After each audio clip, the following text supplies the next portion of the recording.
National Legal Services Authority NASA gi direction makhada MASLSA na approve tawduna District Legal Services Authorities DLSAS na sinduna Imphal amadi Imphal West District ki oina lamphel part court complex ta National Lok Adalat ki thoram pangthokre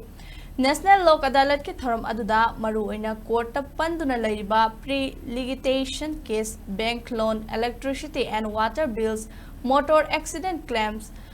matrimonial dispute, revenue case, and criminal compoundable offense na chingba case sing loishina bagi pandam da pangthokpa tharam aduda bench ahum thokna khaidoktuna chathaki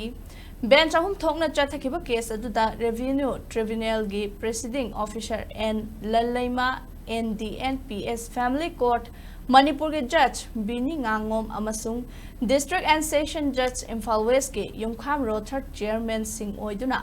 tongan ba case lakpa sing dispose tawki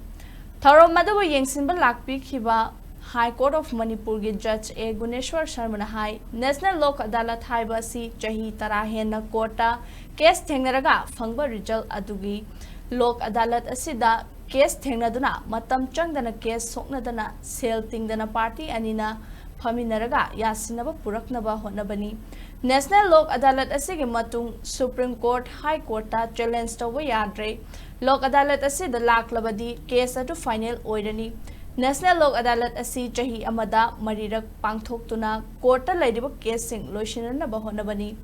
handak chahi ge oina December thada loishilagani aroiba numit asida adomadongi laidiba case sing sel tingdana loishina ba honabiyu haiki loinana ahanbo ina National Lok Adalat pangthokhiba aduda case saniga kuntragumba case lakhi handaki Lok Adalat asida case lising ahunga chani henbana case refer tawrakhi haiki 혹시 그 요거도 수마나 이 마사마수 야나다 버코다 따로 레이브 맵세 그 리겔 클리닉스들 랍기라가 야신나 버투나 로아다르타 하파이야 나트라가 아파이 레카이다 마이라다 클럽다수 그 야신나 버리드라 아두모도 리겔 그노디 야우더비나 야신나 그수 하이가 무토레바 아두모 케소 그 리겔 디스트릭트 리겔 서비스에서 보비로 아두가 수마 로아다르타 하파가디 거의 군군다 레카이다 클럽다 마이라 선가 통과 야신나 버시수 또 니움 수마가디 그 로아다르타 바로 하파가 코 case बदली है